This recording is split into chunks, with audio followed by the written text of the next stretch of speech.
¿Qué hombres conoces que hayan tenido un rol importante en las matemáticas o en las físicas? Te dejamos unos segundos para que pienses. Seguramente estos te vinieron a la mente: Einstein, Newton, Pitágoras, entre otros.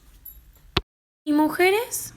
¿Se te viene algún nombre a la cabeza sobre alguna que haya tenido un gran aporte hacia las matemáticas o físicas? ¿Ninguno? ¿Sabías que muchos de los temas que trabajaste alguna vez en matemática o física fueron aportes hechos por mujeres, pero nunca se las reconoció? Claro, como por ejemplo Sophie Germain, que tuvo aportes en aritmética superior a través de la teoría de los números y física matemática, con sus investigaciones en el teorema de la elasticidad. O Teano, una de las primeras mujeres matemáticas de las que históricamente se tienen datos. Fue autora de varios tratados de matemática, física y medicina y mayormente conocida por ser una de las pensadoras del número de oro. Nuestro objetivo a través de este video es llegar a visibilizar y mostrar a los menos informados sobre la participación y aportes de las mujeres en las matemáticas. Hubo muchas ocasiones en las que los descubrimientos que ellas hacían debían ser dados a hombres, lo que fue haciendo que la mujer pierda su reconocimiento y valor. Por eso elegimos este tema, para mostrar que las mujeres fueron muy importantes en la matemática y para que por más de que sea mucho tiempo después de que crearan sus cálculos y fórmulas, se valore y concientice ahora sobre el tema. Nos vamos a centrar en Grace Chisholm Young, destaca por ser una de las mentes matemáticas más importantes de la historia. El libro más exitoso puede que sea Primer libro de geometría, donde plasma sus teorías sobre lo conveniente de enseñar geometría en dimensión 3, 3D, ya que es mucho más real que la geometría del plano, enseñada hasta el momento. Ella fue una mujer nacida en Londres en 1868, perteneciente a la clase alta, lo que amplió sus posibilidades y ayudó a que luego se convirtiera en una matemática inglesa muy destacada. Sus padres fueron sus principales formadores en el tema hasta sus 10 años, brindando conocimientos de cálculo mental y música, sus favoritos. Luego, ella consigue una institutriz que la sigue formando hasta sus 17 años, hasta que se presenta con éxito en los exámenes de Cambridge, pero es rechazada por su condición de mujer. También es común el que sus aportes hayan quedado diluidos. Se entiende que es difícil distinguir sus aportes de los de su marido. A pesar de muchos rechazos en otras instituciones, Grace logra finalmente terminar sus estudios en el Girton College, en Cambridge, para luego poder doctorarse en Göttingen, en Alemania, ya que Inglaterra no reconocía en ese entonces a las mentes matemáticas femeninas. Escribió un libro para enseñar biología a uno de sus hijos, en el que describe el proceso de la edición celular, que se publicó en 1905 con el nombre de Bimbo, seudónimo de uno de sus hijos. Posteriormente publicó el libro Primer libro de geometría, dicho anteriormente, donde recalca la importancia de enseñar geometría tridimensional e incluye muchos diagramas y planos de figuras, para llegar así al conocimiento de propiedades y teoremas, que hasta el día de hoy se emplean en teorías didácticas. En este libro también se opina sobre el interés que tenía ella de enseñar geometría utilizando cuerpos geométricos en 3 dimensiones. Además, colaboró con su esposo para escribir un libro de astronomía. Por esta razón y por el machismo que imperaba en la época, muchas de sus contribuciones a las diferentes áreas se vieron semiocultas. Asimismo, escribió una serie de textos de fundamentos del cálculo diferencial e integral. Escribieron con su esposo más de 200 artículos que publicaron juntos, pero solamente llevaban impresa la autoría exclusiva de él.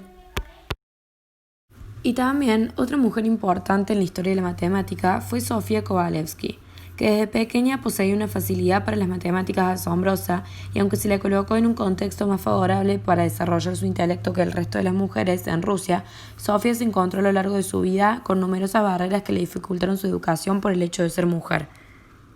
Sofía Kovalevskaya fue una matemática rusa. A los 13 años empezó a mostrar muy buenas calidades para la álgebra, pero su padre, un teniente general de artillería al que no le gustaba el protagonismo de la mujer, decidió interrumpir las clases de matemáticas de su hija.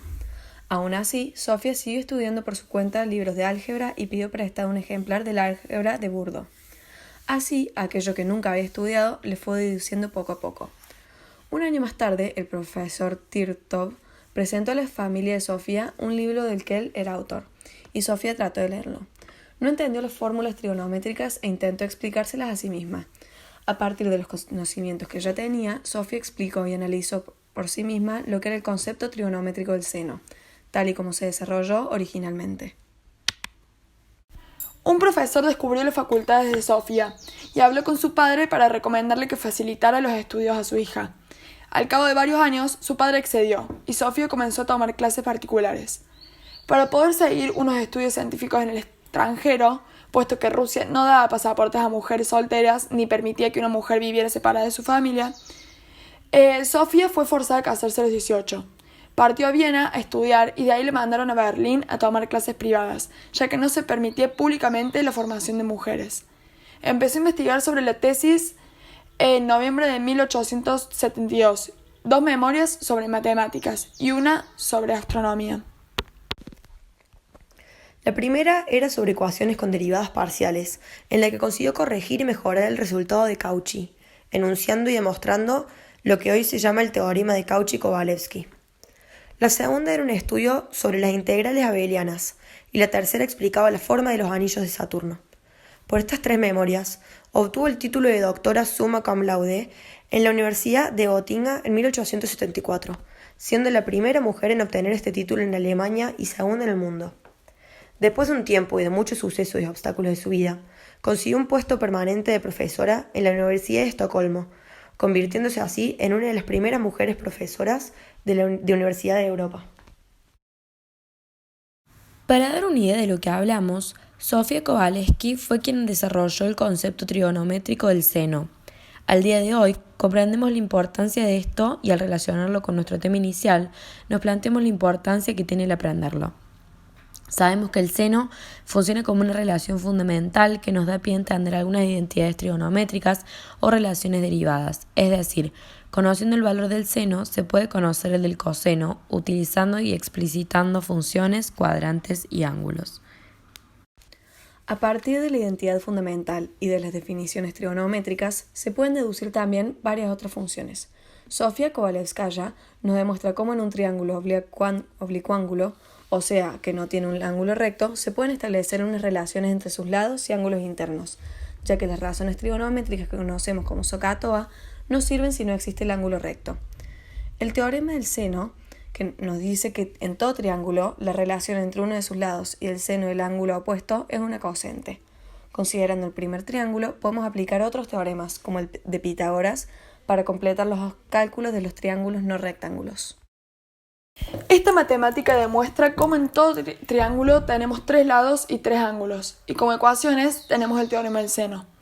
Para resolver estas figuras debemos obtener los valores de sus lados y sus ángulos a partir de una serie de datos que son: el primero, debe haber un valor de uno de sus lados que sea menor que la suma de los otros dos. El segundo, los valores de los ángulos deben ser positivos pero menores a 180 grados. Y el tercero es que debe haber al menos 3 datos, como mínimo. Debemos tener en cuenta que al calcular un ángulo a través del seno, si el ángulo es obtuso, o sea mayor a 90 grados, la calculadora nos dará un ángulo menor a 90 grados como respuesta, por lo cual nuestro cálculo será incorrecto. Es importantísimo siempre pensar el cálculo que estamos haciendo, ya que la calculadora no razona. Sofía Kovalevsky nos dejó una tesis como legado que nos ayuda a poder resolver estos problemas sin necesidad de calculadora o con un margen de error mínimo si se sigue toda la investigación. Varias preguntas se nos plantearon después de esta larga investigación. ¿Cómo planteamos una solución para este problema? ¿Qué podemos hacer nosotros para visibilizar estas matemáticas? ¿Por qué es tan importante entender de dónde viene este tipo de problemas o soluciones? Este tipo de invisibilización, junto con todas las otras que oprimieron a las mujeres a lo largo de la historia, tuvieron y tienen un gran efecto en la sociedad. Como ya se sabe, siempre hubo roles para el hombre y para la mujer, y estos fueron en gran parte los que siempre excluyeron e inferiorizaron a la mujer. Ya mostramos que el sexo femenino tuvo muchos obstáculos a la hora de recibir medios para profundizar o iniciar sus descubrimientos, producto de una sociedad patriarcal. Esa sociedad patriarcal es la que formó la sociedad actual, y lo sigue haciendo. La misma en la que las mujeres debían ceder sus aportes a hombres, para que tuvieran valor o luchar enormemente para conseguir cosas que los hombres podían conseguir sin esfuerzo. Actualmente se está tratando de deconstruir eso y de crear una sociedad en igualdad de cuanto al género. Para que haya un verdadero cambio, debe haber visibilización de la exclusión de la mujer en todos los aspectos posibles.